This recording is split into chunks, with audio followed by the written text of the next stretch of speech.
Hi ನಾನು Sudeep from tech in Kannada. ಗಮನಿಸ್ತಾ ಇದ್ರೆ ಇವತ್ತು ನನ್ನ ಮುಂದೆ ರಿಯಲ್ಮಿ ಅವರು ಇವತ್ತು ಲಾಂಚ್ ಮಾಡ್ತಿರುವಂಥ ನಾರ್ಜೋ 50A ಸ್ಮಾರ್ಟ್ಫೋನ್ ಇರುವಂಥದ್ದು. ನಾನು ಈ ಒಂದು ವಿಡಿಯೋ ಮಾಡೋ ಟೈಮಲ್ಲಿ ಈ ಒಂದು ಫೋನ್ ಬೆಲೆ ಇನ್ನೂ ರಿವೀಲ್ ಆಗಿಲ್ಲ.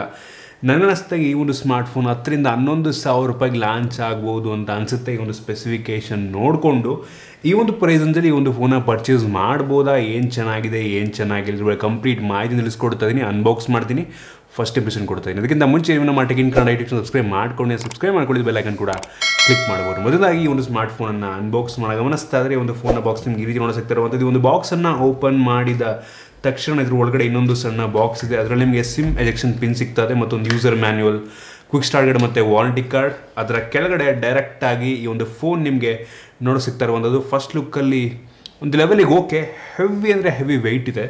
ಇದ್ರ ಬಗ್ಗೆ ಆಮೇಲೆ ಮಾತನಾಡ್ತೀನಿ. ಈ ಒಂದು ಬಾಕ್ಸ್ನ ಕೆಳಗಡೆ ನಿಮಗೆ 18 ವ್ಯಾಟ್ನ ಒಂದು ಚಾರ್ಜಿಂಗ್ ಅಡಾಪ್ಟರ್ ಕೊಟ್ಟಿದ್ದಾರೆ. ಒಂದು ಒಳ್ಳೆ ವಿಷಯ ಈ ಒಂದು ಪ್ರೈಸಂಜಿಗೆ 18 ವ್ಯಾಟ್ ಅಂತ ಅಂದರೆ. ಮತ್ತು USB Type-C ಡಾಟಾ ಕೇಬಲ್ ಕೂಡ ಇರುವಂಥ ಒಂದು ಒಳ್ಳೆ ಕ್ವಾಲಿಟಿಯ ಕೇಬಲ್ ಇದಾಗಿದೆ. ಈ ಒಂದು ಬಾಕ್ಸ್ ಒಳಗೆ ಯಾವುದೇ ಒಂದು ಬ್ಯಾಕ್ ಕವರ್ ನೀಡಿಲ್ಲ, ಬೇಜಾರಾಗುವಂಥ ವಿಷಯ. ನೀಡ್ಬೋದಾಗಿತ್ತು.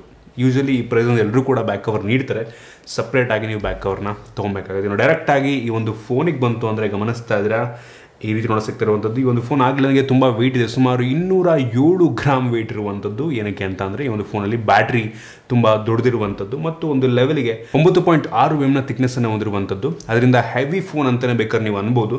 ಫ್ರಂಟಲ್ಲಿರುವಂಥದ್ದು ಗ್ಲಾಸು ಅಷ್ಟು ಈಸಿಯಾಗಿ ಸ್ಕ್ರ್ಯಾಚ್ ಆಗಲ್ಲ. ಸ್ಕ್ರೀನ್ ಗಾರ್ಡ್ ಅವರು ಹಾಕಿದರೆ ಒಂದು ಒಳ್ಳೆ ವಿಷಯ. ಫ್ರಂಟಲ್ಲಿ ನಿಮಗೆ ಟಿಯರ್ ಡ್ರಾಪ್ ನಾಚ್ ಸಿಗ್ತಾ ಇರುವಂಥದ್ದು. ಪಂಚೋಲ್ ಕ್ಯಾಮ್ರಾ ಹಿಡಿದ್ರೆ ಇನ್ನೂ ತುಂಬ ಸಖತ್ತಾಗಿರ್ತಿತ್ತು. ಬೆಜಲ್ ಮೇಲ್ಗಡೆ ಲೆಫ್ಟ್ ಟು ರೈಟಲ್ಲಿ ಸಣ್ಣದಾಗಿದೆ, ಬಾಟಮಲ್ಲಿ ಸ್ವಲ್ಪ ದೊಡ್ಡದಾಗಿದೆ ಅಂತ ಅನ್ನಿಸ್ತದೆ. ಮುಂದ್ಗಡೆಯಿಂದ ಒಂದು ನಾರ್ಮಲ್ ಲುಕಿಂಗ್ ಫೋನೇ, ಹೆವಿ ಸ್ಪೆಷಲ್ ಏನಿಲ್ಲ. ಹಿಂದಕ್ಕೆ ಬಂತು ಅಂದರೆ ಇದು ಪ್ಲಾಸ್ಟಿಕ್ ಬ್ಯಾಕ್ ಆಗಿರುವಂಥದ್ದು, ಮ್ಯಾಟ್ ಫಿನಿಶು, ಅದರಿಂದ ಸ್ಮಡ್ಜಸ್ ಏನೂ ಆಗಲ್ಲ. Different texture, different gradient, dual tone finish ನಿಮಗೆ ಸಿಗ್ತಾ ಇರುವಂಥದ್ದು.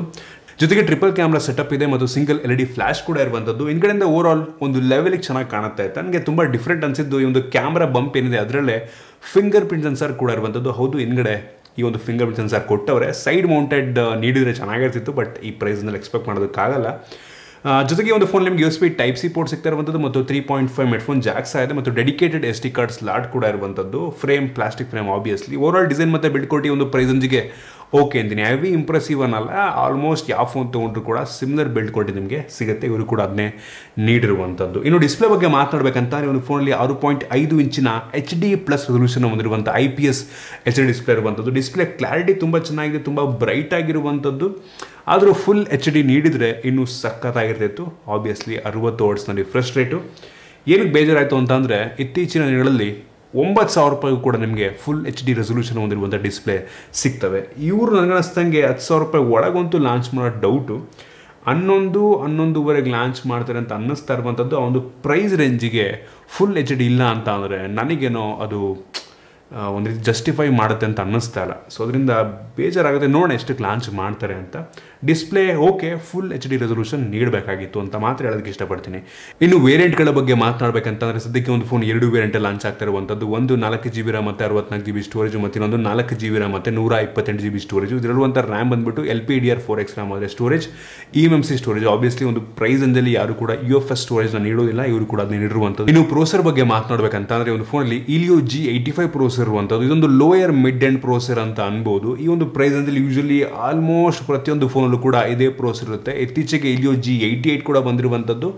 Helio G80, G85, 88 ಎರಡು ಕೂಡ ಆಲ್ಮೋಸ್ಟ್ ಸಿಮಿಲರ್ ಪರ್ಫಾರ್ಮೆನ್ಸ್ ನೀಡುವಂಥ ಪ್ರೋಸರ್ಗಳು. ನಾನು ಅಂಥದ್ದು ಬೆಂಚ್ ಮಾರ್ಕ್ ಚೆಕ್ ಮಾಡೋದಕ್ಕೆ ಟ್ರೈ ಮಾಡಿದ್ವು, ಬಟ್ ಯಾಕೋ ರನ್ ಆಗ್ತಿಲ್ಲ, ಮಧ್ಯದಲ್ಲೇ ಕ್ರ್ಯಾಶ್ ಆಗ್ತಾ ಇರುವಂಥದ್ದು. ಯೂಶಲಿ ಈ ಒಂದು ಪ್ರೋಸರ್ ಅಂಥದ್ದು ಬೆಂಚ್ ಮಾರ್ಕಲ್ಲಿ 2,10,000 ರೇಟಿಂಗನ್ನು ಕೊಡುತ್ತೆ.